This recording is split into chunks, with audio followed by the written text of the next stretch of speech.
नमस्कार दोस्तों, आप देख रहे हैं द वायरल वन और मैं शिव किशोर सिंह आज उत्तर प्रदेश के कोने से चलकर आगरा में मौजूद हूँ। मैं उस शख्सियत के पास आया हूँ जिनके यहाँ मान्यवर साहब ने शुरुआत की थी आकर। उनके मकान के पास माननीय बहन जी यहाँ पर तीन बार आ चुकी हैं। उनके आवास पर मौजूद हूँ, वो यहाँ नहीं मिले, लेकिन यहाँ के स्थानीय लोगों से जानेंगे कि उत्तर प्रदेश की आखिर रिपोर्ट क्या है, क्या चाहती है उत्तर प्रदेश की जनता। आगे फिर उनसे भी मिलवाएंगे, आपकी बात कराएंगे। तो आइए, यहाँ कुछ लोग हैं, इनसे जानते हैं क्या है उत्तर प्रदेश की रिपोर्ट। भैया क्या नाम है आपका? मोहम्मद तारिक। मोहम्मद तारिक जी। आप बीते 5 सालों में आप इस सरकार से कितना खुश हैं और यहाँ के जो स्थानीय विधायक हैं उनसे कितना खुश हैं? सरकार ने काम तो करा है, लेकिन जो है अड़ंगे भी बहुत लगाए। सरकार ने ऐसे क्या काम किए हैं? सरकार ने सड़क का निर्माण करा है, यहाँ का सीवर डलवाइए। यहाँ के प्रेजेंट विधायक से आप कितना खुश हैं? कौन विधायक है प्रेजेंट में? विधायक तो झांकने ही नहीं आते हैं, क्या हो रहा है क्या नहीं हो रहा है। बीजेपी से ही है विधायक? हाँ, बीजेपी। जैसा कि मेरे मुताबिक पुराने आंकड़ों के हिसाब से ये बीएसपी का गढ़ माना जाता है। यहाँ से बाबा साहब ने शुरुआत की थी, मान्यवर साहब भी यहीं आए थे, बहन जी भी यहाँ काफी दिन ठहरी। तो ऐसी क्या वजह रही, क्या आप लोगों ने वोट नहीं किया उन्हें, या समाज ने वोट नहीं किया? जो बीजेपी की सरकार बनी वो यहाँ से विधायक बने बीजेपी के। यही बात समझ में नहीं आती है। किसी के घर कोई कहता है कि भाई बीएसपी को वोट डाला, वोट गया कहाँ, क्या हुआ क्या नहीं हुआ, समझ के बाहर है। तो अब आप क्या चाहते हैं? 2022 में चाहते हैं बदलाव हो? तो बदलाव तो होना ही है। किसकी सरकार चाहेंगे आप? अब देखिए किसके सूट करवट बैठता। नहीं, अगर आपको वोट करना, आप वोट करना चाहें तो आप किसे वोट करेंगे? जो भाजपा को हरा दे, साइकिल या आती, जो कैंडिडेट भाजपा को हरा दे उसको कोई नहीं लग रहा कि कौन हरा देगा? एक प्रॉपर वोट नहीं जाएगा अभी बेटे की चल रही है। जिस सीट से भाजपा को जो हरा दे उसको वोट डल जाएगा। क्या 2022 में किसकी सरकार? जी 2022 में सरकार तो आनी चाहिए, पर इस सरकार को तो आना। किसकी आनी चाहिए? जी कोई भी सरकार आए, पर इस सरकार को आना नहीं चाहिए। नहीं, ये नहीं आएगी तो कोई तो आएगी, लेकिन कौन आएगी आप खुल के बताइए। ये तो बीएसपी का गढ़ माना जाता है। हम यहाँ इस तरीके देखो, हम लोग चाहेंगे यहाँ सरकार आए तो बीएसपी की सरकार आए, क्योंकि उसके राज में इतने वो नहीं था, महंगाई नहीं थी जितनी महंगाई यहाँ के 10 साल में महंगाई इतनी हो चुकी है कि गरीब आदमी का क्या कमाना क्या खाना है, और हर आदमी इस सरकार से परेशान है। और यही बात हर एक किसी के पूछी जाए तो हर कोई सरकार को गलत ठहरा रहा है। आपका वोट बना है? वोट क्या नाम है आपका? ईशु गौतम नाम है मेरा। ईशु गौतम नाम है मेरा। तो आप किसको वोट करेंगे 2022 में? आप शायद पहली बार वोट करेंगे। बीएसपी को करते हैं। बीएसपी को करते हैं? क्यों करते हैं, किस वजह से करते हैं बीएसपी को? हमारी समाज के लोग हैं, हमारे साथ भी हैं। नहीं तो समाज, आपके समाज के लोग बीजेपी से भी लड़ेंगे, एससी सीट पर सपा से भी लड़ेंगे, ऐसी क्या वजह जो हाथी को वोट करेंगे? हम हाथी को करते हैं, हमारी सुनी जाती है, उसमें हमारा कोई रोजगार भी मिलता है हमें। इस सरकार में आपको रोजगार नहीं मिला? नहीं, कुछ बेरोजगार। तो 2 करोड़ रोजगार दे चुकी है। वो कहते हैं, करते कुछ नहीं है। अच्छा, मतलब जुमलेबाजी कर, दुगलेबाजी है। क्या बीती सरकार में कितना खुश हैं बाबू जी? बस 9 सालों दुखी हैं, कुछ ही नहीं है। तो किसको चाहेंगे 2022 में? हम तो चाहते हैं बहन जी आए। बहन जी ने कुछ ऐसे काम किए हैं? 10 साल तो हो गई सूखा पड़े हुए। बहन जी ने एक सम्मान दिया है हम लोगों को, बहुत अच्छी तरीके से। क्या बीजेपी में आपको सम्मान नहीं मिल रहा? आपके स्वामी प्रसाद मौर्य 5 साल मलाई चाट के अब सपा में चले गए, और आपके केशव प्रसाद मौर्य अभी भी वहाँ पर। वो तो पहले बहुजन समाज पार्टी में से निकले, बहुजन समाज पार्टी में नेता बनाए, और जैसे ही उनको माल खाने को दिखा तो बीजेपी में भी गए। अब आप जाके माल खा रहे हैं तो समाजवादी में भी गए। वो तो गद्दार ही हैं। यहाँ बीएसपी का गढ़ है, उसके बावजूद बीजेपी की सीटें निकलने का क्या मतलब? ऐसा है, यहाँ आपने वोट नहीं किया? नहीं, ये कारण नहीं है। यहाँ वोट तो हम लोग हाथी पे करते हैं, लेकिन यहाँ जितनी भागीदारी वैश्य समाज की है उतनी ऐसी समाज की नहीं है। अच्छा, वैश्य समाज ने बीजेपी को वोट किया? ये बीजेपी का गढ़ रहा है। वैश्य समाज सबसे ज़्यादा है इस सीट पे। जैसे वो 1.5 लाख हैं तो हमारी जनसंख्या 50,000 है। जैसे हम समझ रहे हैं, सुन रहे हैं कि जाटव भी छिटक रहा है, सपा में जा रहा है या बीजेपी में। ये तो हवा कर रहे हैं आप लोग, ऐसा कुछ नहीं है। हमारा वोट तो सीधा बीएसपी में जाएगा। क्या नाम बाबू जी? रविंद्र। किसको वोट करेंगे आप? वोट तो किसी को मन नहीं कर रहा है देने का। बीजेपी सरकार ने इतना लोगों को इतना सताया है, जरूरत से ज़्यादा। मतलब मन नहीं कर रहा तो क्या आप क्या चाहेंगे? वोट देंगे हम बीएसपी को वोट देंगे। अच्छा, बीएसपी को देंगे। दादा क्या नाम है? मेरा नाम नरेंद्र कुमार है। नरेंद्र कुमार। हाँ जी। आप किसको वोट करेंगे 2022 में? मैं तो भाई साहब बीएसपी को वोट करूँगा।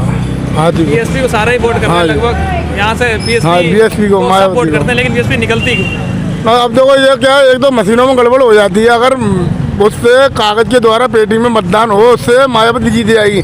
पहले नंबर इन मशीनों को हटाया जाए, जिससे कि मालूम पड़े कौन जीत रहा है कौन हार रहा है। उसमें हमें मालूम नहीं पड़ पाती है, बटन दबा रहा है, हाथी पे जा रहा है, कमल के फूल पे। नहीं तो ये तो सभी पार्टियों नहीं पार्टियों को नहीं तो पहले नंबर ये मशीनें हटाई जाए यहाँ से, जिससे कि मालूम पड़े मतदान पेटी का जो पहले वोट डलते थे उसको द्वारा वोट क्यों नहीं डलवाया जाता है। सरकार ऐसे क्यों नहीं वोट डलवाती है। अगर हम बटन दबा के जा रहे हैं हाथी पे या साइकिल पे जा रहे हैं उसके कमल के फूल पे, तो ये तो घोटाला हो रहा नहीं। इनकी सरकार है, ये मन जैसे कर सकते हैं। अगर विपक्ष जमीन पर बैठ जाए कि हम चुनाव नहीं करेंगे ईवीएम मैं वो तो ठीक है, नहीं करता विपक्ष। ये वोट डालने देखो, हम वोट डालने जाते हैं, वोटों की रखवाली भाजपा वाले उनके आदमी कर रहे हैं, तो हमारा क्या कुछ भी नहीं है। हमें डंडों से मार रहे हैं, एक आदमी को बेचारे एक आदमी दूध लेने जा रहा है अपने बच्चे के लिए, उधर 4 पुलिस वाले डंडे से मार रहे हैं। ये कहाँ का न्याय है, कहाँ का न्याय हो रहा है। तो मायावती बच्चों को स्कूल बंद कर रखे आप लोगों ने, और देखो दारू का ठेका खुला हुआ है, ये गलती नहीं हो रहा है। मायावती ने ईवीएम आप पे आवाज लोगों क्यों को नहीं दिख रहा है, आप लोगों को सब कुछ दिख रहा है, आप कुछ नहीं दिखा। मायावती ने ईवीएम पे आवाज क्यों नहीं उठाया। सब लोग आवाज उठाते, भाई उनकी सरकार है, वो सरकार के सिवा कोई आवाज नहीं उठा सकता है।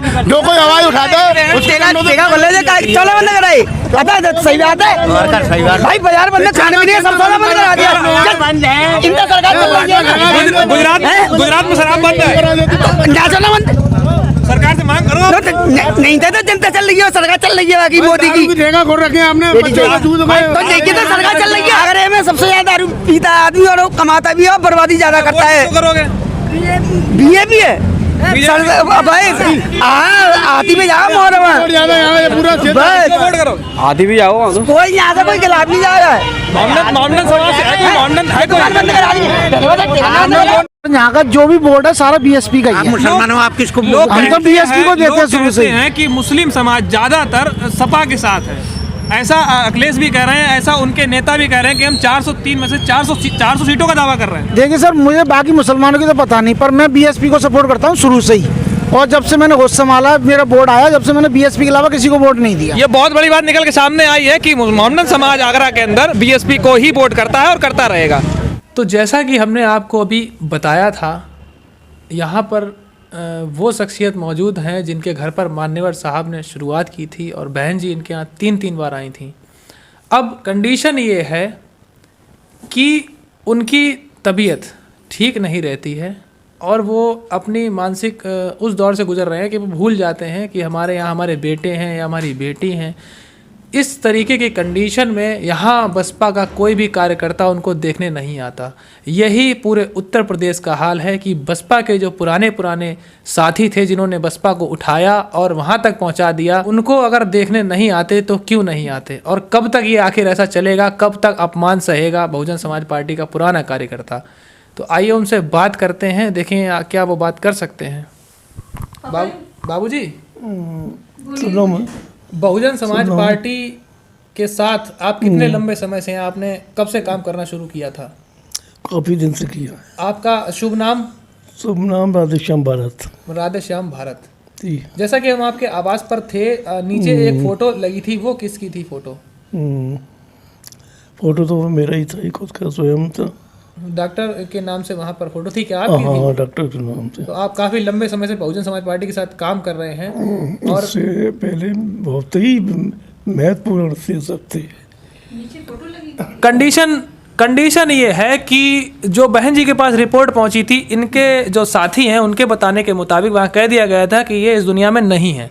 तो मैं इसलिए यहाँ आया हूँ कि मैं आपको दिखा सकूँ कि बहुजन समाज पार्टी का सिपाही आज भी जिंदा है और इनके यहाँ तक इनसे बात करने के लिए कोई यहाँ का जो वर्तमान पदाधिकारी है नहीं आता। ठीक है, फिर भी मैं बता रहा हूँ 1 सेकंड की बात कि जब हमारे बाबा थे दीनदयाल, उनका नाम बहुत ही अजीब नाम था उनका, और जब ये यहाँ से वहाँ तक कोई आवाज़ ही नहीं थी, मुझे अब तक याद है। एक दफ़ा मैंने कई दफ़े रखने की कोशिश करी थी, पर मैं अच्छा नहीं लगता। तो कितने लंबे समय से आपके मतलब निवास पर कोई कार्यकर्ता आपसे मिलने नहीं आया? नहीं, नाम तो नहीं आया, परंतु वो उस समय से लेकर के, जैसे आप हैं ना छोटे बड़े से, मतलब तो आपकी बराबर उम्र कहता मेरी उस वक्त बढ़ चुकी थी, क्योंकि उस समय सबसे पहले बड़े, जब यहाँ कोई आबाद ही नहीं थी शुरुआत में, आज तक बताया नहीं मैंने कोई, और कोई बताता नहीं है, बहुत पुरानी बात है। तो उस समय यहाँ पर कहीं कोई जगह थी, परंतु सबसे पहले जब ये काम चले थे, मेन सबसे बड़ी बात जो चले था वो चला था, कहते हैं कि यहाँ इतनी कोई आबादी नहीं थी शुरुआत में।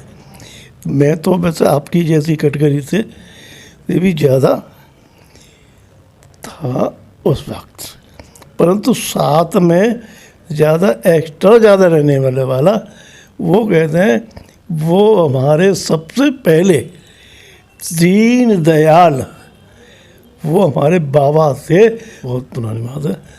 और जबकि अब पहले बाबा काम कर रहा हो, वो बाबा काम कर रहा है, और करने के बाद में तो बाबा काम कहे था, फिर दादा ने उन्होंने बताया सब कुछ। तो उस करने वाले जब से मुझे बड़ा अनुभव हो गया, इसलिए फिर उसके बाद में दीन दयाल हमारे बाबा वो थे।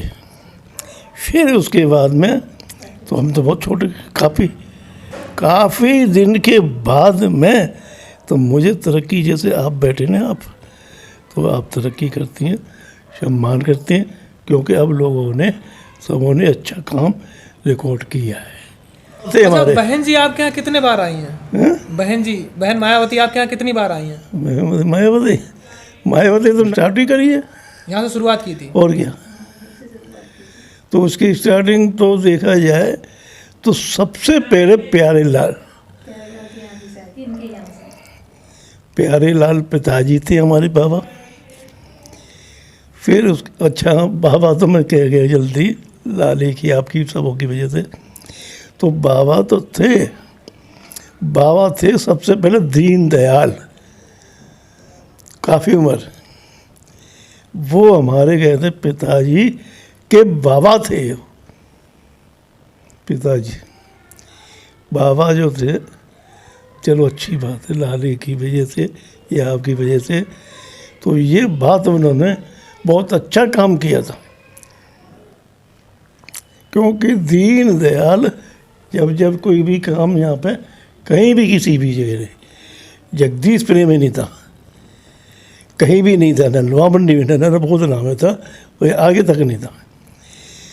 तो वहाँ पर सबसे बड़े दीन दयाल वो हमारे एक बाबा थे, वो बहुत दूर यहाँ से काफ़ी दूर रहे। आपने देखा अभी उनके बात करने के मुताबिक उनकी मानसिक हालत ठीक नहीं है, और मेरा निवेदन है बहुजन समाज पार्टी के कार्यकर्ताओं से कि कम से कम आंखें खोलो, आकर देखो, जो संभव मदद हो सके वो करो। ये बहुजन समाज पार्टी के वो सच्चे सिपाही हैं जिन्होंने बहुजन समाज पार्टी को पानी दे करके ऊपर बढ़ा दिया, एक पेड़ बना दिया, शाखाएं बना दी, जिससे आज आप सब फल खा रहे हैं। तो इनको आकर के देखो, मेरा बहुत बहुत निवेदन है आपसे। और हम जानेंगे, उनकी बड़ी बेटी हमारे पास मौजूद है, तो वो उनके बारे में विस्तार से बताएंगी। क्या नाम है आपका? मेरा नाम मृदुला शैलानी। जैसे कि आपके पिताजी हैं, लगभग ये बात नहीं कर पा रहे हैं, क्या कहेंगे आप इनके बारे में? ये काफ़ी लंबे समय से बहुजन समाज पार्टी से जुड़े हैं, और जहाँ तक इनकी रिपोर्ट लखनऊ दी गई थी बहन जी को कि ये इस दुनिया में नहीं रहे, ये भी यहाँ के स्थानीय कार्यकर्ताओं ने कहा था, इनके ही वरिष्ठ साथी ने मुझे बताया था। क्या कहेंगे आप इस पर? मैं इनके बारे में सबसे पहले तो ये कहूँगी कि पहले ये बहुत अच्छे और सच्चे ईमानदार एक नेता रह चुके हैं, जो कि बीएसपी के नेता। और हमने मतलब हमारे सामने तो जो कुछ नहीं हुआ ये सब, लेकिन हमने भी सुना था कि सबसे पहले हमारे यहाँ भी मायावती आ चुकी हैं।